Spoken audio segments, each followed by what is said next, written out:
Welcome to Plaid for Women TV, your go-to resource for the business of life. Whether the CEO of your home or your own business, women struggle with the same challenges. At Plaid TV, we discuss real-life issues affecting real women and offer solutions to help you achieve your goals, get connected, and be heard. Together, we will change the world. Let's do this. No mean girls allowed. Hey, welcome everybody to Plaid for Women Television. I'm Siobhan Palmer. We're talking about a series called Women in Health, specifically mental health. My next guest is Ms. Norma Garcia-Lopez. Tragically, Norma lost her younger brother Benji to suicide as a result of his depression. Norma, welcome to the program. Hi, Siobhan. Thank you for having me. We really appreciate you sharing your story of the tragic loss of your brother. So let's start at the beginning. Tell us about your younger brother Benji. Benji was awesome. He was a fun guy. He had a lot going for himself. Very energetic. He brought positive vibes. Very popular among everybody, his peers. So, what were his hobbies or interests? Dancing, drawing, sports. Also, just doing pranks. Yeah. And so he's an average kid growing up, yes. Yeah, very involved with the family. He was. Where did he fall in the birth order? He is the fourth child. Fourth child of the family.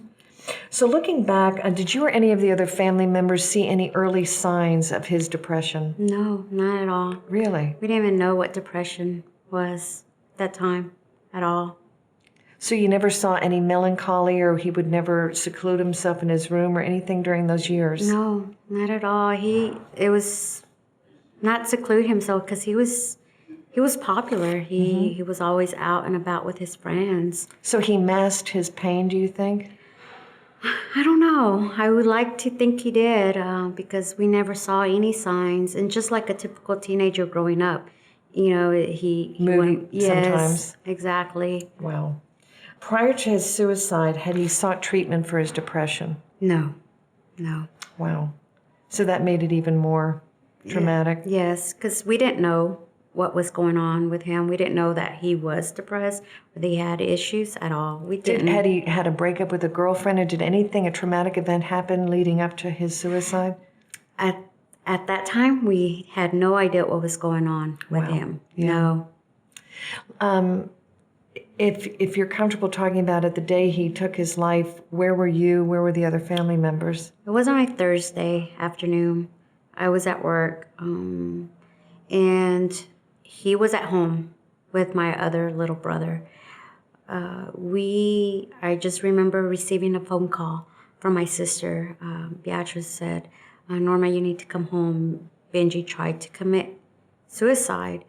And when she said try, I was like, okay, he's alive. Right. He hadn't died.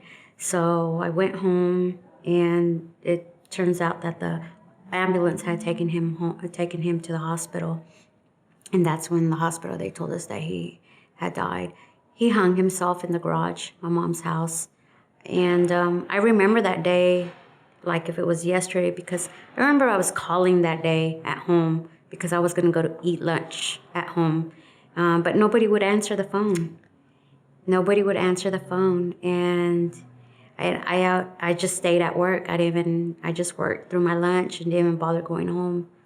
So was it unusual for nobody to be there at the house, or for nobody? Yes. I understand that you have a younger brother. Was he there in the home when Benji took his life? He was asleep. Benji hung himself in the garage. He was ironing his clothes to go out that evening with friends. Yes, that's why it was very surprising for all of us. So something literally must have snapped. He was literally preparing to go out that night. He was. I still have those clothes in a bag in a closet, just the way he left them. Eric woke up to the shockness of his brother being gone. Who actually found your brother? My mom. My mom got home from work, and she remembers seeing the shadow in the garage from the kitchen through the garage door, and she thought Benji was on something, climbed on something to reach for something through the attic. And she said she vividly remembers calling him out Benji, get down, in Spanish, get down, what are you doing up there? She didn't hear a response from anybody. She goes in there and to see him, hanging in the garage. And so she screams out and goes to my brother Eric. Eric was asleep, in shock. What were y'all doing? What kind of game were y'all playing? Eric had no idea what she was talking about and they both had to take him down. And Yeah. How many years ago was this? it would be 13 years ago this year. And the pain is still raw, or has time helped a little bit? Time has helped. It has helped us, but we can never forget. That's our lives changed forever On that after day. Oh, yes. Tell me how your siblings have handled Benji's death. I know everybody deals with a tragedy like this differently. We all did individually in our own way. My brother Eric is the one I think that has been the hardest for him to handle, is even after so many years. And he carries this guilt that if Benji would have been, if he wouldn't have been asleep, Benji would have been. Maybe this may not have happened.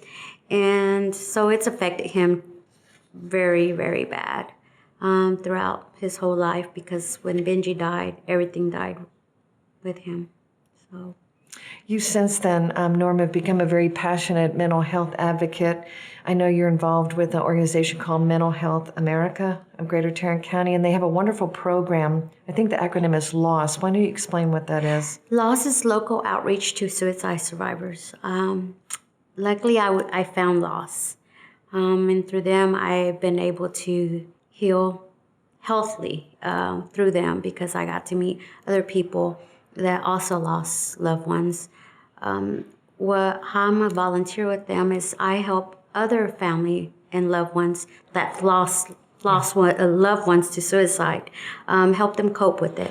We get a phone call that somebody's lost a loved one. We go out to their homes to give them resources, help them cope with it, and just to be there for them, not let them know that they're not alone.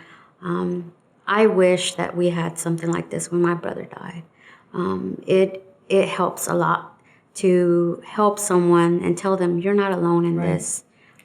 Did you find, especially losing a child, that I've interviewed women who have lost children to suicide, that if it weren't for their other children, many have told me they wanted to go be with their lost child, that they wanted to die themselves because the pain was just so overwhelming? Yes, that was something that we dealt with my mother.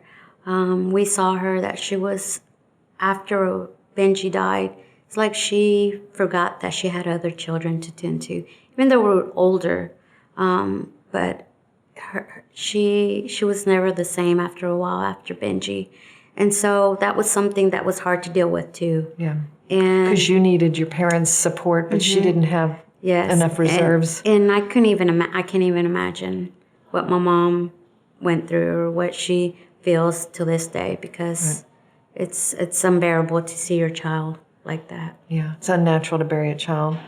You also, this tragedy is literally struck twice. I understand that you have an uncle that took his own life as well. He did. In 2009, 7 years after Benji died. It was deja vu for us all over again. It was my mom's little brother. So I got to see my little brother buried, and my mom got to see her little brother buried. And he killed himself. He hung himself as well. He was 33, and he left a family of 4. A family of 4. Behind. Again, was it depression? Yes. Yeah. What would you like to see in terms of education to break the stigma of mental illness with your work with Mental Health of America? Keep talking about it in the community. Let's not be embarrassed about it. Mental health matters, and we need to keep raising awareness and talking about it, especially at a young age. Absolutely. Start in the schools. Let's not be afraid to say suicide. Let's not be afraid to say mental health, illness, because it is an illness.